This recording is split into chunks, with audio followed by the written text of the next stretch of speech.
So this is another thing that people often do at these protests is they hold up bags or they hold up things to block the camera. At one of the protests that Nick Shirley went to, people were just chasing him around and just constantly putting cardboard things in his face.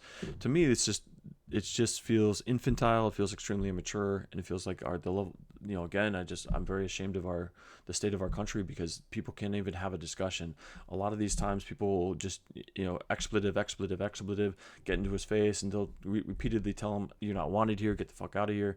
And then and then he doesn't because he doesn't. He's not going to be intimidated by these people who are effectively paper tigers, and then and then ultimately it all always culminates in somebody's throwing water on him, and that happens later in this video, and it's just like this is playground games. There's no higher level intelligence going on here, and I think our intellectual debate has been massively stymied in our country. I think the echo chambers and the cancel culture and the just the suppression of free speech has made it so that people are not hearing differing opinions, and so whenever they are confronted with somebody that has a different opinion than they do, they're calling them Nazis and fascists, and they're not understanding on a basic level why somebody would have a different opinion than they do, and it just devolves into F you, F you, F you, get out of here, nobody wants you here. And then when you ask them what their opinions are on stuff, that they don't really have any substance whatsoever.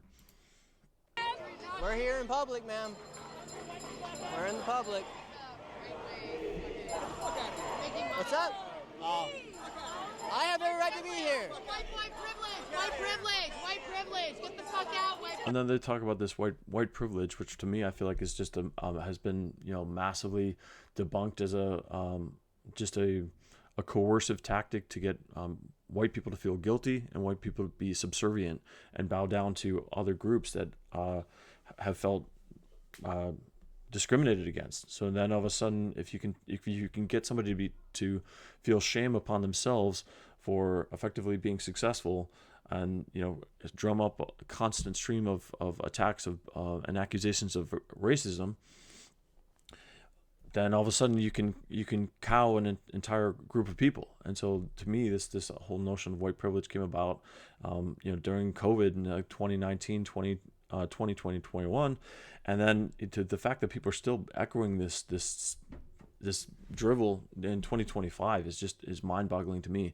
It just feels like brainwashed populace of just race baiting, race hustling, and this is hatred. This, to me, it's like you could, if you firmly believe that the world is racist and you wanted to stand on that, Martin Luther King is a great example of how to stand on that. Martin Luther King had integrity, Martin Luther King had compassion, and he wanted white people and black people to be together and sit alongside each other, black students and white students working together and having a loving culture and a loving country. I don't think Martin Luther King would be out here flicking somebody off and screaming white privilege in somebody's face. And that's the difference between a time when people had integrity and people had, frankly, Christianity. Martin Luther King was a devout Christian, and a lot of the people that he was a minister, and a lot of the people that followed Martin Luther King were people of color that attended church and had a sense of class and decency. This woman's yelling white privilege in this guy's face, and it's filled with hatred. Martin Luther King said many times, Martin Luther King had his house firebombed, and people wanted to get retaliation on the attackers. And he said, "Look, my wife is okay, my child is okay. If anybody has weapons, put your weapons down. Do not go attempt to get weapons." And he spoke on the notion of hate could not drive out hate. Only love can do that. And darkness cannot drive out darkness. Only light can do that. So to me, this whole thing here, where this woman's yelling, white supremacy, white supremacy, white supremacy, white privilege. This is all just, we've devolved into a very debased society, and it's really sickening to me that people here are just foot soldiers. People here are foot soldiers that have been brainwashed and are carrying out an ideology, an ideological war that they really have no ability to articulate or interact with, other than just their hate-filled minds. It's like their frontal lobes have shut down, and they're just automatons of hatred. It's really disgusting to watch. Get people so that I'm not instigating anybody. You're the one following me around. Making money off of us. My bad. Yeah, it's annoying. It's, I'm sure. What? Yeah, like My get back- out, yo. Look at you, look at you, look at you. Be ashamed of you. Yeah, for real, yo. What? Get out. Be out of your frat. You're Oh, they making should money drop me on off my of frat. us. Some I was trying to shit. go to NYU, but they wouldn't accept me because they took your scholarship Yo, instead. you're the worst kind of white boy, yo. Really?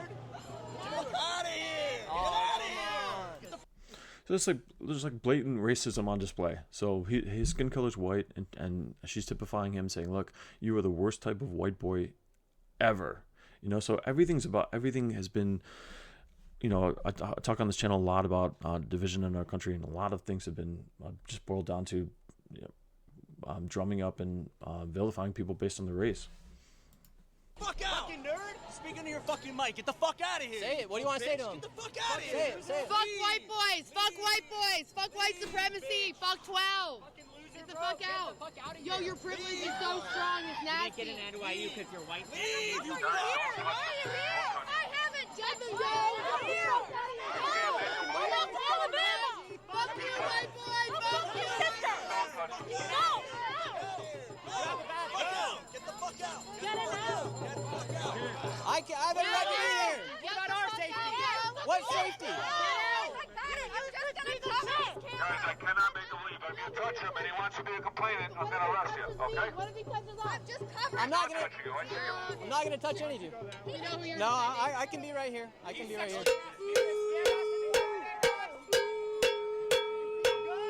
white boy. You feel good? Everyone asks you. Leave! Move! Move! Fuck out of here, punk bitch! Fuck out of here! Leave! Move! I can't. Fuck out! Hey, I can be here, sir. I have You a right can to be here. leave. Nope. Leave. Nope. I'm here. A little bit, but I'm all right. I'm all right. Look at that. Arrest him. Guys, you gotta stop. Don't touch him. Don't put that stuff in his ears. I'm telling you now. You're potentially I'm not harassing him. We're gonna come in and make arrests. White That's it. male privilege. Make your dick feel bigger for fucking having the cops protect you? No. Embarrass you? Embarrass you? No, it doesn't. So a lot of this comes down to just just suggesting that he hey, we're gonna attack your masculinity. So a lot of it just this is just like playground games. Just we don't want, like scream in his face, bang a cowbell in his ear, tell him to F off, tell him he's got white privilege, tell him he's got a little pee-pee, and all of this is just massively ineffective. And I just feel like, at what point do people say, hey, I'm not going to act like a little child. I'm not going to act like I'm on a playground trying to bully somebody to leave. Again, I just feel like these people are not adults. These people have never grown up, and it's just boils down to, I hate you, get out of here. That's the level of discourse that we're seeing in this rally. Nobody's, he hasn't even really said anything. If you think about that, that's really crazy. He just showed up, and he's putting a camera in people's faces and kind of asking them what they're about. And again, like, they have an opportunity to engage with him if they'd like to, but instead they just say, oh, this person is not towing the party line, and we don't, inherently we now hate you, and let's hurl racial epithets at you. Let's tell you that, attack your masculinity. Let's, do everything we can to just be mean to you to get you to leave as a strategy. You're in the public. You're shoving a camera in my face, man. Look at that camera. Oh my gosh. I'm so worried. Oh, no, you should be. One of the Paul brothers. It's Go ahead, tell us your name while you're at it. Nick Shirley. Go ahead and subscribe at YouTube. Nick Shirley. He said it's one of the Paul brothers. So go back to Old Westbury. Old Westbury. What's that? Go back to your fucking Go back to Long Island. I wish I had a trust fund. You get knocked out of the Freedom Flash. Punk ass fucking punk. Jeez, wow. We're staying right here. I got really great. They're attacking him and they're calling him a coward, but they're not doing anything. They're telling him he's a coward. He's literally in a sea of people that don't like him, and he's standing there and interviewing people. Any one of them could put together an argument about what they're here for, and they're not doing that. Parents, actually. No, your mama did not teach you right. Your mama did. Oh, Brooker T. Jones, she's the GOAT. I got the best mom in the world. Best mom in the world. So this guy comes up and says, I'm gonna mess you up. and he just stands there, paper tiger. She loves me. She calls me every day. Yeah, yeah. I got a great You and mom. Have a very good relationship. It's awesome, actually. I bet. I don't know any kid that has a better one. I don't know. I think it's good to have an important relationship with those you care about. Yeah. When's the last time you called your mom? I don't talk to my mom. Yeah, that explains a lot. Wow. Let's just stay right I'll here. engage with your followers, your white supremacy. That was brutal because she opened the box. I mean, I don't think when you are engaging with people and you're trying to have a debate, talking about, a political issue, it's inappropriate and uncouth to, have ad hominem personal attacks. And so, she opened the door. She said, "Look, your mom didn't raise you right." And then she herself doesn't talk to her mom. And, I don't think it's hard to imagine why. It's just, this woman's, just screaming these platitudes at this guy's face, and probably is so wrapped up and engaged and brainwashed into this ideology that she's probably untenable to the rest of her family. And she's probably been goaded to cut her family off and never talk to them. You can engage with it all you want. He doesn't have any friends. That's why he's here. You have no friends. No one loves you. know. Your mama doesn't love It's you. really tough these That's why days. you're out here by yourself. You're a little lone soldier, huh? You and the NYPD. You and the NYPD. You're sucking Timothy's dick. That's why you're out here. He Nah, wants I'm to not. protect you. Oh yeah, you are. I'm not. Yup, you're choking so hard on that boot, you little bitch. Oh, that's it. Happy Pride Month, faggot. Go. Ooh, wow. That to me is just like insane that she just said that, because she used a slur against gay people. I would assume that a lot of people at this protest are left-leaning and would be engaged in more left-leaning politics, and would be all about Pride Month, all about celebrating LGBTQ issues. And so she's using a slur against him as a massive insult to him. That's an anti-gay slur, which I find just really wild. That's like, to me, that's like a black person being very offended by the use of the N-word, and then using the N-word against a white person in order to massively be this like crippling insult. Oh, he kept calling you the N-word earlier? Yeah, I wasn't gonna bring that up. I don't want to freak him out. Me?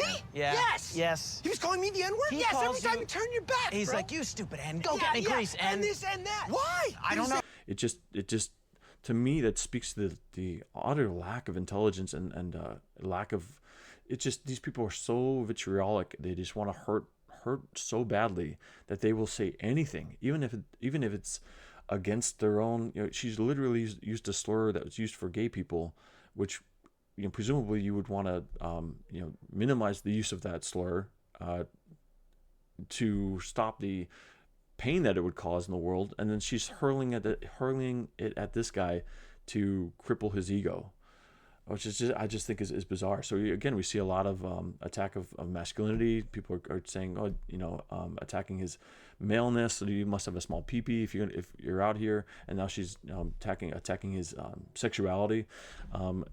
Basically saying that he is homosexual in order to get to insult and demean him. This is uncanny that this is the level of discourse in our country.